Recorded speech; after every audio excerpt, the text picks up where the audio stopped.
Does anyone know? Good afternoon. I'm going to talk today about the 5 faculties. And so reflect on the 5 faculties while I find the appropriate sutta. Does anyone know what the first faculty is? Faith, okay. Faith or confidence. What's the next one? Effort. Okay. Right effort. What's the third one? Mindfulness. What's the fourth one? Concentration. What's the fifth one? Wisdom. Okay, so we have faith or confidence, effort, mindfulness, concentration, and wisdom. These are mental qualities to cultivate, faculties, and as soon as I find the sutta, we'll dig into it. Again, faith, effort, mindfulness, concentration, and wisdom. Now the question would be, well,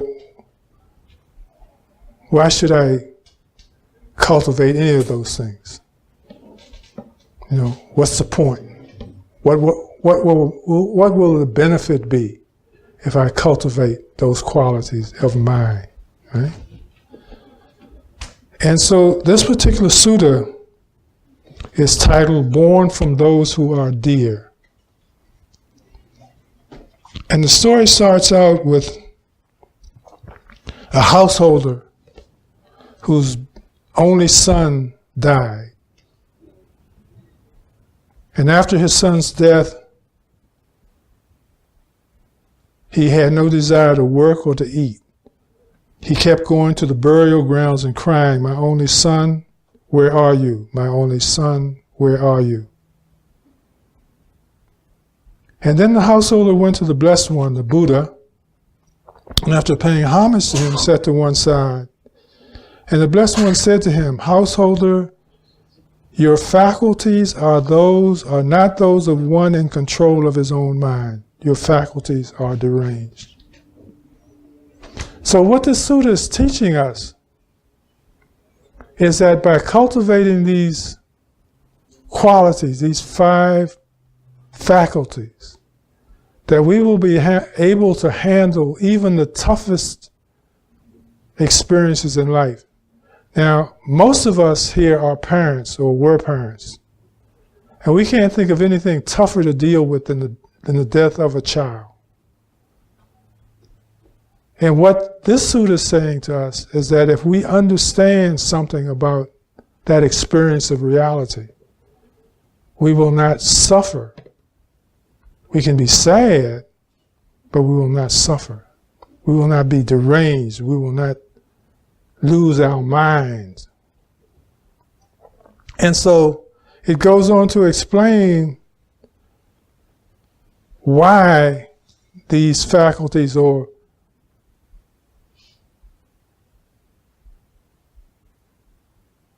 portions of these faculties enable us to handle, to be in harmony with what life gives us, what life offers us. So, the Buddha first told the householder that he was not in control of his own mind. His faculties were deranged. 5 faculties: faith, effort, mindfulness, concentration, and wisdom. That there was something askew about the faculties. And this is why he was lamenting and wailing. So the householder said to him, "How could I not act this way? My son has died." So he said, "You're absolutely right." His words were, Sorrow, lamentation, pain, grief, and despair are borne by those who are dear, arise from those who are dear. So now, this expression of teaching has these two levels. The first is, I'll give you what will fix it. I will tell you what will fix it. You are deranged because your son is dead. I'll tell you that your mind is out of whack. Your mind is not balanced. When you don't understand that, when that is something that you can't digest because your grief is just too deep, then he says, well, you're right. Sorrow, lamentation, pain, and despair arises from those who are dear. So he's giving him another way to look at something that will generate wisdom in his understanding of life. So he's saying, I see it all the time. I see it when this mother lost her son, when this father lost his daughter, when this child lost his parent. I see the same despair. So what is this pointing to? Can anyone tell me? How is this helpful? How does this generate wisdom?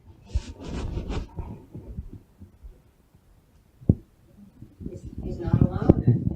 It happens. It's part of life. Okay, that's the point. He's comfortable. He says, look at this.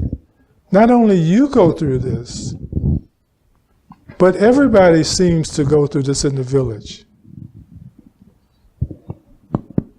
And what arises from that realization that this is not personal, that this isn't happening to me only, this is not my burden that I have to bear, but this happened to the guy down the street, the guy down the other in the town. And why is it then that I should expect this not to happen to me? I've accepted it happening to other people. I didn't weep and wail when it happened to them. I was saddened maybe, I attended the funeral maybe, but I didn't tear my hair out. I didn't stop eating. So why am I doing it now? Well, I'm doing it now because it's happening to me. It's my son, it's my daughter, it's my parent, it's my partner. But when I have the realization that, well, it also happened to them. This is just a part of life.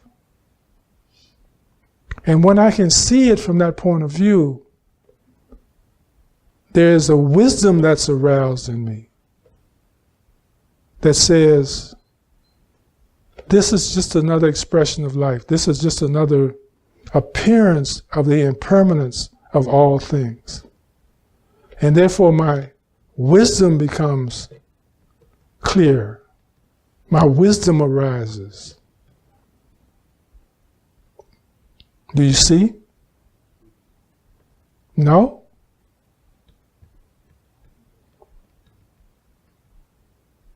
Do you really understand this? Question. I feel like I understand the idea of that. But is the implication then that he shouldn't feel as much pain because of it? No, the implication, the wisdom is that my suffering, my derangement is created because of I'm taking this event as a personal affront to me. That this shouldn't happen to me, that my son shouldn't die. But when I see that other sons die, then I realize that this is a part of life, not a part of a personal vendetta against me. Right. That this is just what happens in life. So it's to understand the pain, but it won't lessen the pain at all, will it? Well, the pain is not created by the experience. The pain is created by my resistance to the experience. The fact that I don't understand why it's happening to me. and I don't like it. And so the pain is caused by me resisting what is happening and occurring.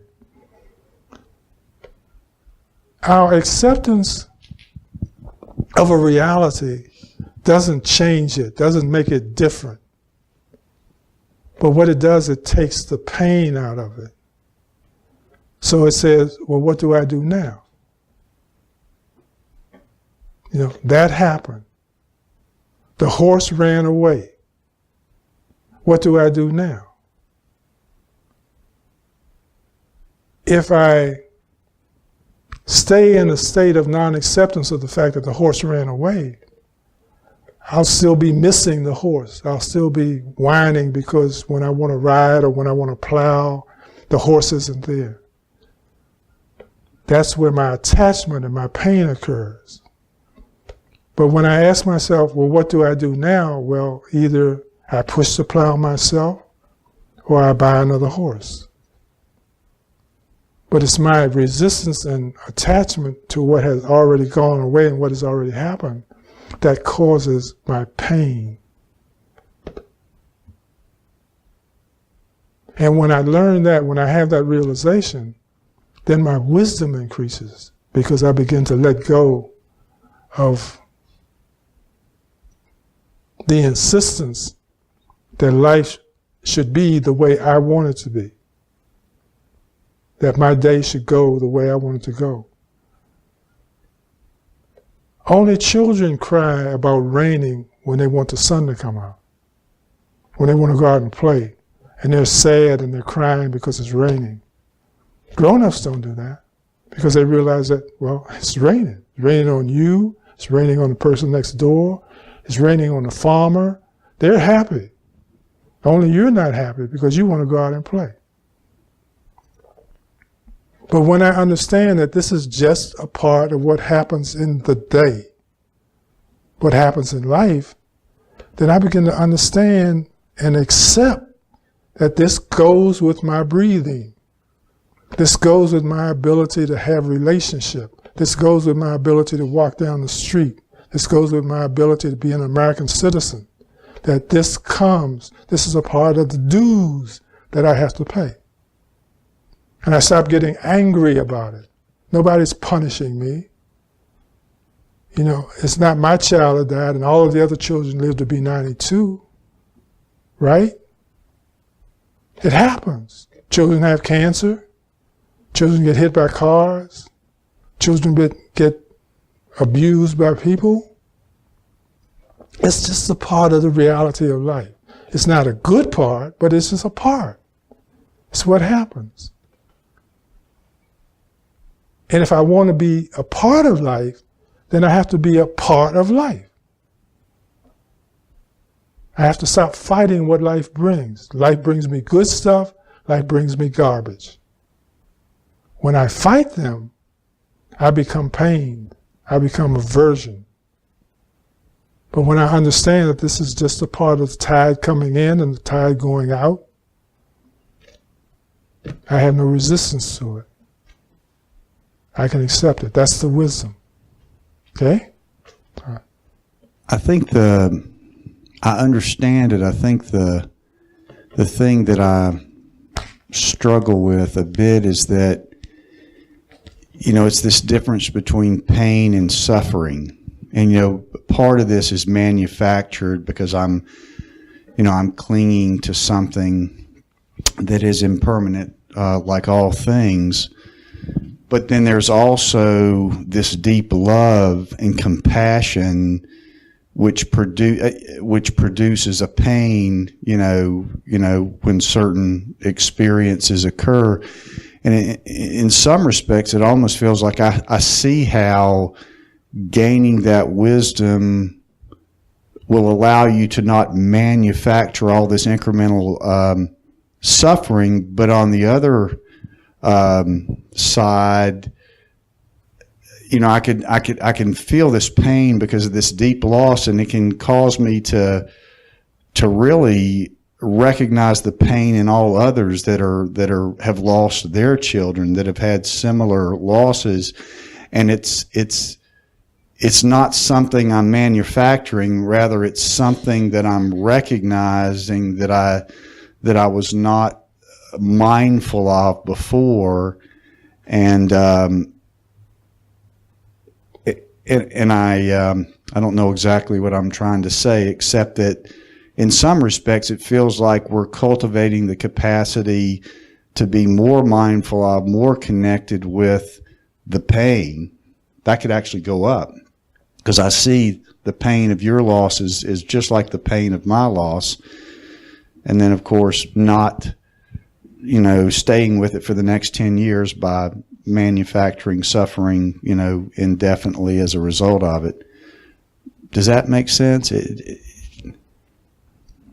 Well, what makes sense is, well, yes, that makes sense. Mm-hmm.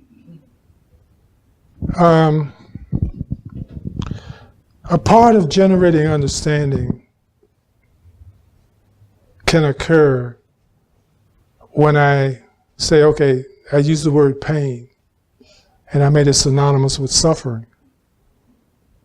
But if I take pain, I can say, well, it's physical pain, which I can't do anything about, except take medication or painkillers or cure. But there's also mental pain. And what we're talking about is being able to look at life in a way that I am removed from the mental pain that I cause myself. And that part of that mental pain is having an attachment to a relationship with life that I consider privileged or special, that I see other people going through, but I say, I don't want to go through that same thing. I want to live, I want to have family, I want to have friends, but I don't want to lose any of them. See? And life tells me that that wish just can't be granted, because it happens all over the place, and it's nothing personal. If I want my experience to be different from yours, but we're living in the same world, that's immaturity. I'm asking for trouble when I'm asking for my reality to treat me differently than my reality treats you. That's what we're talking about, that balance, that wisdom. Not that we won't miss our children, not that we won't have these spaces where we want them to be with us or still with us, that we hope that they're in a better place. But it's that expectation that mine won't die. But is there something wrong with, or is there something underdeveloped about that emotion that you experience at that moment of loss? The only thing that we're discussing is the fact that it doesn't have to occur. There's nothing wrong with it being there if that's what you want. Mm-hmm. If you want to be pained by the experience, then be pained by it. If you want to grieve, grieve, if that's what you need to do. But the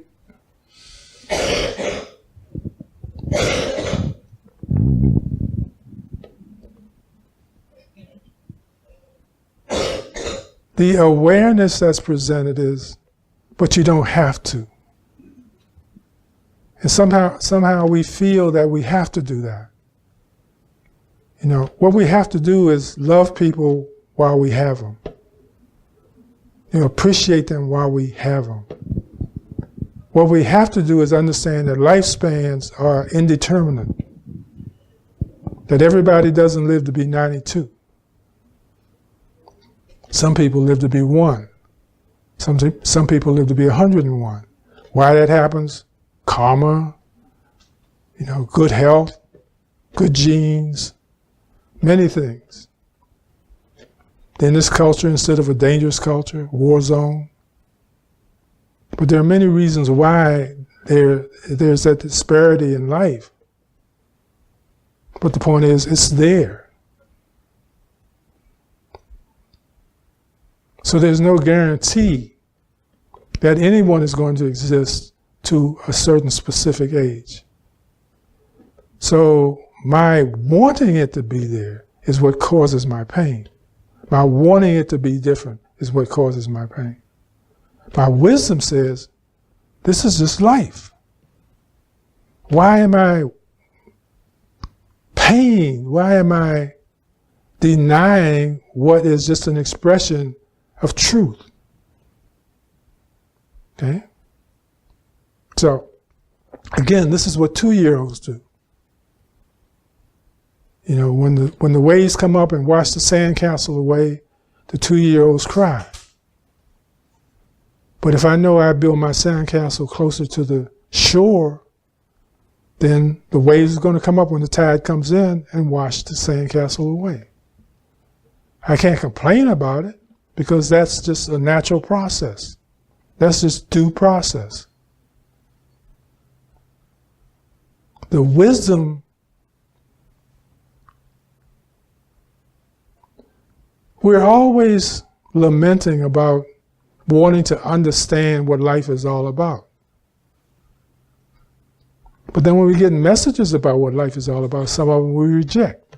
We don't like them. I don't like that. I'm not going to accept that. Well, that's going to give you pain. It's just telling you this is what life is. You know, bad people out there, drunk drivers out there, terrorists out there, racists out there, bad people, nasty people, they're out there. Good people are out there. You might encounter one or the other. What's your chances? Why does it happen to me and not you? Well, it only not happens to me, but it happens to other people too. Walking down sidewalks, getting run over by trucks, going into stores, getting blown up by bombs.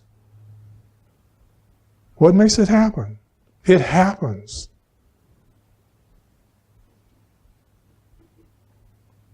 There is no such thing as an unnatural death. All deaths are natural. You know, everybody doesn't die from an arrow.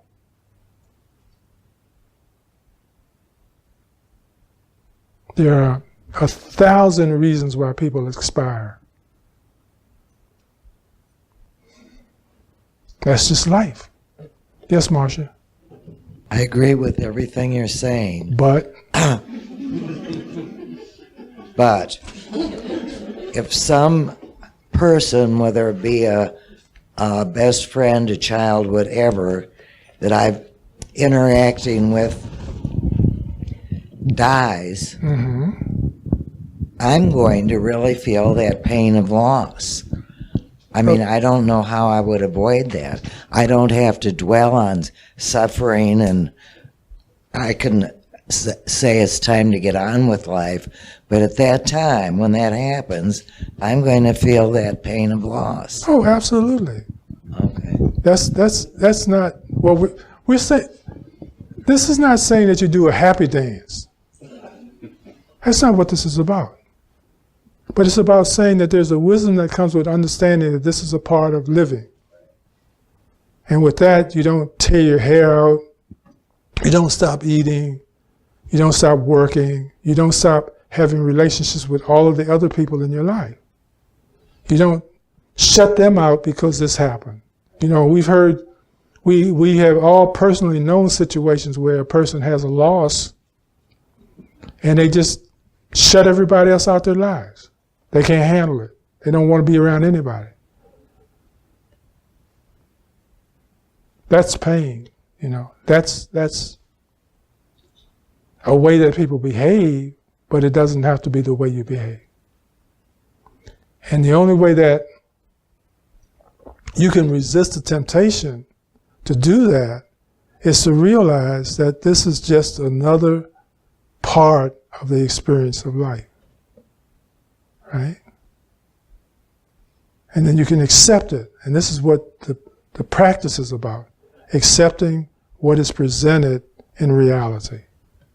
And therefore you don't experience the same angst, the same internal angst that you do when you can't accept it. That's where the real pain comes in, when I don't accept, when I resist what's occurring. So again, I'm trying to express to you that it is not the experience itself that causes the pain that we experience. It's not the experience that causes the pain. It's our reaction to the experience that causes the pain. So,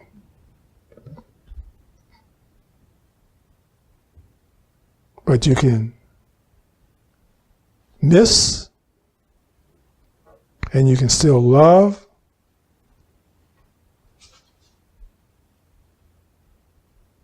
But it's the questioning about why me that causes the pain, the mental pain in the person. And the answer to why me is because why not you? It happens to everybody else, why not you? That's what wisdom tells us. Okay? All right. Anyone else? This is a sticky one. You know, death is a sticky one. Loss is a sticky one. Everything else we can sort of be okay with.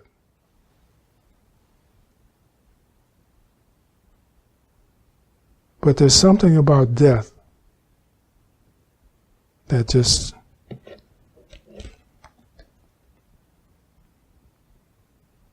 is not digestible. To me, is all about becoming more genuine and connecting to, you know, to the eternal, you know, and that, you know, and as you do that, you know, you become more full of love and compassion and all the wholesome states. Mm-hmm. And then, for some reason, the idea of encountering death and not being moved in a material way feels less human, and maybe less of what I think I want to be. You know, I mean, it almost, you know, most of it. It feels like, yeah, this is taking me in a direction where I'm becoming more of the stuff that's really real. Compassion and love. Yeah, but to not feel deep pain when someone dies feels like I'm moving in the wrong direction here. Okay. You know that. You know. I understand what you're saying. So then we get into more wisdom, and the more wisdom occurs when we start asking ourselves, well, what do I really mean? What does death mean to me? Does death mean annihilation, or is this death another breath? Is this a change? So you've got to investigate. Or you can investigate what happens. Is there any such thing as annihilation? Energy, which we all are at some level, can neither be created nor destroyed. Just changed. But because water becomes ice, it appears that the water died, but there was just transformation.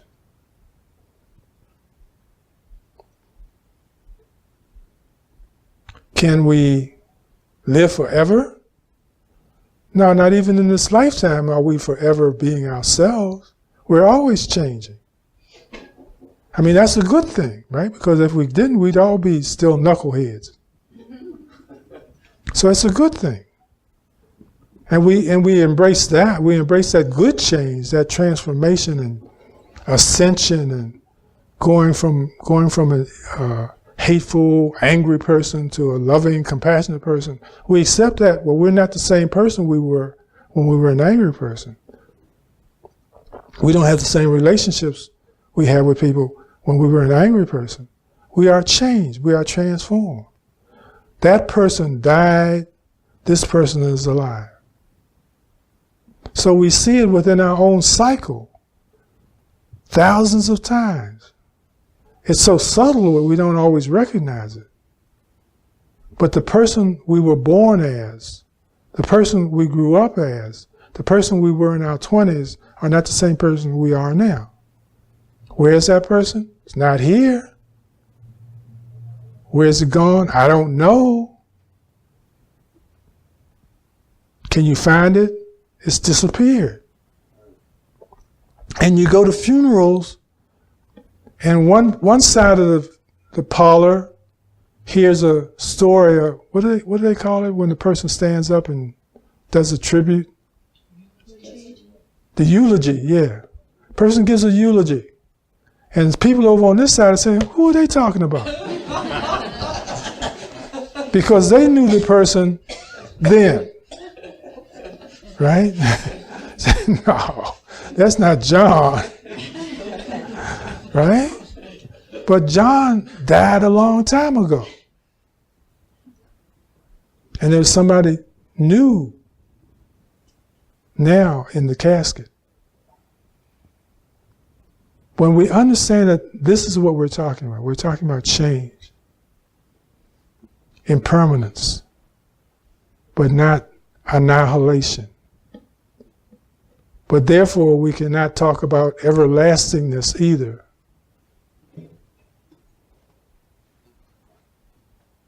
That brings up more questions.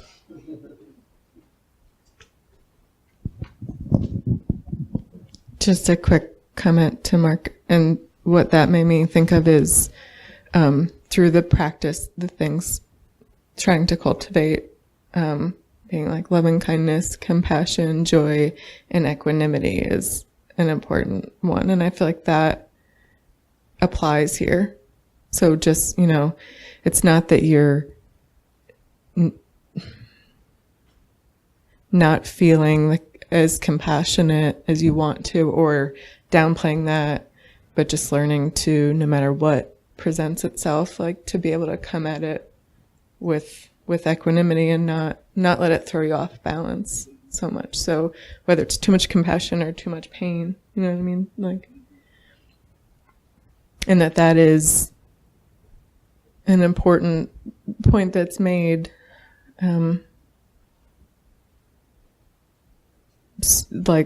So if you're focusing on like you really want to be generating compassion, and just knowing that like there should be some limitations to that, or I don't know. Maybe you can try to. No, it's your story. Okay. You're doing good. I'm tailing off. That's all I've got. Okay.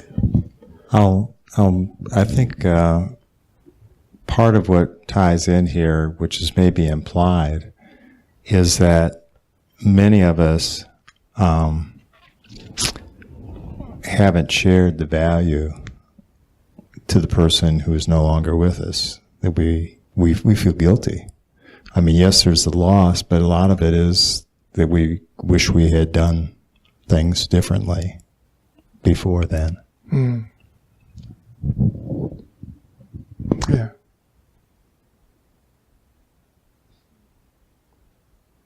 So, when we're digging in the pile of garbage for wisdom, that's an important point to remember. That somehow we feel on an average day that we'll have another day to say I'm sorry, or to say I love you, or I appreciate you. But there's another sutta in the Majjhima Nikaya that's called the divine messenger. They call death the divine messenger. Now, that doesn't sound like something to embrace, does it? Divine. But it tells us, it puts us in touch with our immortality, the impermanence of life, and that there's no guarantee that we'll have tomorrow to make amends for today. So it informs us and it instructs us to live this day better, to live this day with love and compassion. It doesn't help the person who's dead when I'm loving them the day after. But the day before they died, I was fussing at them and telling them they're no good. You know, you never amount to anything. You know, you're no value. I hate you. I wish you'd go to hell. You know? So, the life experience teaches us that, yeah, I can take my time with you expressing those things, but I might not get time to clean them up. I might not get time to share with you the more compassionate and loving things that I also have to say to you. And so now, in understanding that and that wisdom, which one am I going to share with you today? Am I going to yell at you and scream at you, or I'm going to tell you that I love you and that I forgive you, that everything's okay, that I don't appreciate what you did, but I love you anyway? How am I going to conduct my relationship with you right now while I got you? Because I might not have tomorrow. And it's not that you might be gone, I might be gone. Well, see, that's the wisdom of living, understanding how it really works. That on any given day, on any given moment of that day, there are many people who no longer exist.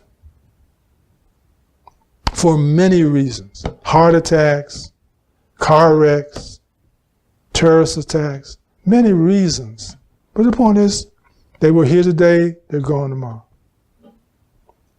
And that will also happen to me. That's the part of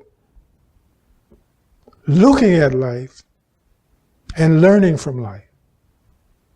You know, that whole denial thing that says, no, this is not going to happen to me. I'm going to live as long as I want to.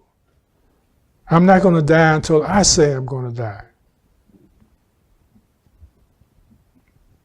Well, that didn't work for anybody else. And it's ignorance to think that it's going to work for me. But when I learn and observe how life really is, then this guides me into how I can relate with life, how I can work with life. So if all of those things are meaningful to me, compassion and love, respect, then give it to you today, because I don't know about tomorrow. That's wisdom.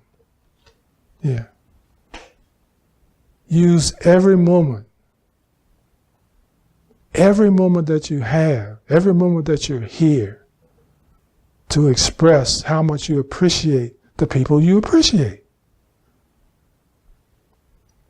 Don't wait to their birthdays or Christmas or the anniversary. Every day, every moment is an anniversary. That's all we're talking about. That's the wisdom of the understanding. Children think that it'll be forever after. That's what they think, because that's what the stories tell them. They lived happily ever after. Well, that's a fairy tale. But wise people know how it really happens. And again, that's not to talk about doom and gloom. It's not about doom and gloom. It's not about sadness and sorrow. It's about appreciating and embracing every moment you have and milking it for all of the goodness and joy that's contained in it. Not wasting one moment being angry with someone, hateful to someone, spiteful to someone. That if you have somebody out there that you love and you haven't told them that, go home and call them. Let them know. That's the point. Live your life fully. Live it in compassion and love. That's the message. That this is the only moment you really have. This is the only moment that's guaranteed. This one. So hold hands. Yes, indeed. All right. Did we flip it? You know, I was just thinking, when you said generally speaking, most people don't get to choose when they're going to die, okay? I read recently about this professor, I think he was from Australia, he was a botanist or something like that, my baby was 104, and his life was deteriorating, and he flew to Switzerland, and he died when he wanted to die. Yeah. Well, you have Exceptions. Well, you have examples of people with high states of awareness who know when they're going to die. And they can tell you, I'm going to die next Thursday. And they prepare and they die next Thursday. But most of us are so insensitive that we don't receive the signals. But the body's always giving us signals. Life is always giving us signals. That's why we get better and better the older we get.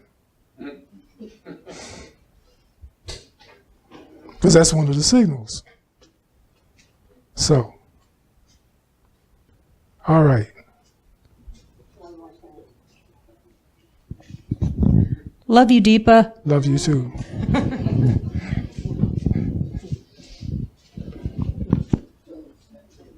Okay. So let's take some time to go inside and examine the contents of mind as to what faculties we need to cultivate and what we already have. You know, so we might already have faith, but do we have wisdom? Do we know that those two have to be yoked? That we can't have blind faith. We can't have faith in things that don't work. We can't have faith in things that when we look at the group that we have faith in, they're going in a whole different direction that we think life should be. You know, groups that talk about love, but practice hate and aggression against other groups. That's blind faith if you keep following that, right? So there has to be a balance between faith and wisdom. There has to be a balance between energy and stillness. So there's a balance between effort and concentration or stillness. Those two have to be yoked and balanced. Mindfulness is like the hub of the wheel. Because I can't do any of those things if I have no awareness. If I'm not present, things will just shoot by. My mistakes will shoot by. My achievements will shoot by. I will not be aware of them. So mindfulness is the monitor that lets me know how my cultivation is going. But first of all, I just got to know what mental faculties are developed and what aren't. And I begin to appreciate where my struggles in life occur and why. You know, I blame life when I'm struggling. But it's really, I'm just looking at it from an immature. It's called, in most wisdom paths they call it ignorant, but it's not really ignorance in the sense of ignorance. It's just immaturity. It's like children who think that life should be this way when life, as we know adults know, that life is not that way, life is this way. So we understand the little bit we understand about life until we understand more. And then we really become grown up. We really become understanding, not only of ourselves, and not only of our own lives, but we understand how others are suffering and how others are grieving. And so that's why we never tell them that if you want to grieve and be in pain, that that's wrong.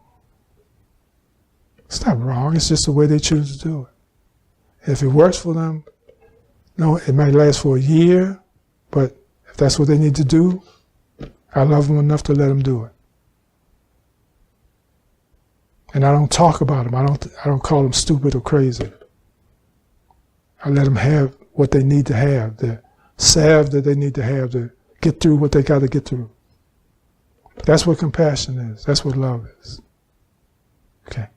So let's take this little bit of time to go inside, see what's missing, and to ask any questions before we go, if you have any questions about how do you know what you got.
if you don't have an idea about what you need to do to cultivate any of the faculties, just ask.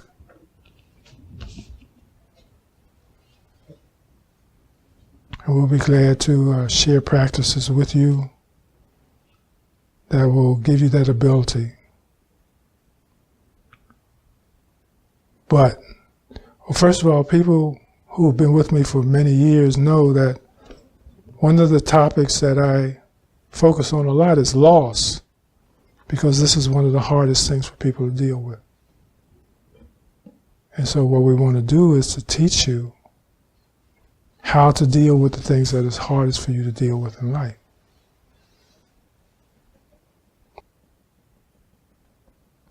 If you have thoughts in the head that say, why are they talking about that?